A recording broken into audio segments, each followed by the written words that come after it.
বন্দর ব্যবহারকারী যারা ক্ষতিগ্রস্ত হচ্ছে, স্টেক হোল্ডার যারা আছে, সবার সাথে আগামী 15 দিনের মধ্যে, 10 থেকে 15 দিনের মধ্যে একটা বৈঠক বসবেন ইনশাআল্লাহ।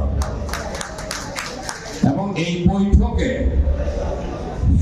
ওনারা ঠিক করবেন আসলে কোনটা যৌক্তিক এবং বাস্তবসম্মত, সেটাই ট্যারিফটাই গ্রহণযোগ্য হবে। তো এইটা আমাদের, আমি মনে করি এই যে আপনাদের যে সমর্থন নিয়ে আমরা যেই সভা এবং যেই কর্মসূচি দিয়েছি, সেটাতে আমরা প্রাথমিকভাবে আমরা সফল হয়েছি। এখন দ্বিতীয় পর্যায়ে আমরা অনুরোধ করব সব অ্যাসোসিয়েশনগুলোকে যে তাদের কোন কোন দিকে তাদের বেশি হয়েছে সেগুলো আমাদেরকে একটা করে দেবেন। এবং সেখানে আমরা একটু একা যাব না, প্রত্যেক অ্যাসোসিয়েশন এবং স্টেক হোল্ডার যারা আছে তাদের থেকে তাদের প্রতিনিধি সহ আমরা এই সবাই যোগ দিয়ে আমরা চেষ্টা করব সরকারের সাথে একটা বোঝাপড়া করে একটা যৌক্তিক এবং বাস্তবসম্মত ট্যারিফ যাতে আমরা নির্ধারণ করতে পারি।